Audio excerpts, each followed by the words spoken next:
Татарстанда күп йыллык гадәт буенча Рамазан изге гамәлләр ае дип исемләнгән хәйрия марафоны башланып китте. Ел сайын игълан ителә торган бу акция Татарстан Республикасы мөселманнары Диния нәзарәте тарафыннан авыру балаларга, аз керемле гаиләләргә һәм мохтаҗларга ярдәм йөзеннән оештырыла. Тулырак хәбәрчеләребез язмасында. Рамазанның төп асылы үз малыңнан мөхтаҗларга өлеш чыгару. Татарстан мөфтиятының Зәкят хәйрия фонды гадәттәгечә марафон кысаларында авыру балаларга, мөхтаҗларга, аз керемле гаиләләргә ярдәм итә. Без ел сайын Рамазан аенда алдагы елдан күбрәк ярдәм күрсәтергә тырышабыз. Ләкин инде дөньяда барган үзгәрешләр һәм пандемия аркасында без кимендә узган елгы Рамазан дәрәҗәсендә калырга ниятләп торабыз.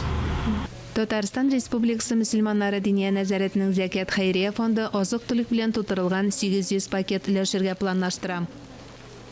Они не оставляют тебя ни на минуту, ни на секунду. Алар безгә гел ярдәм итә, бер кайчан да онытмыйлар, безне чакыралар. Аллага шөкер, алар безне калдырмый.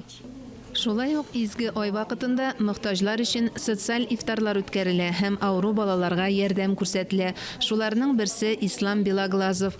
Аңа дәвалану өчен 60 мең сум акча кирәк. Гаиләнең мөмкинлеге юк. И все верим в чудо. Бу изге ай, без барыбыз да мөгъҗизага ышанабыз, без тернәкләнербез дигән өметтә калабыз.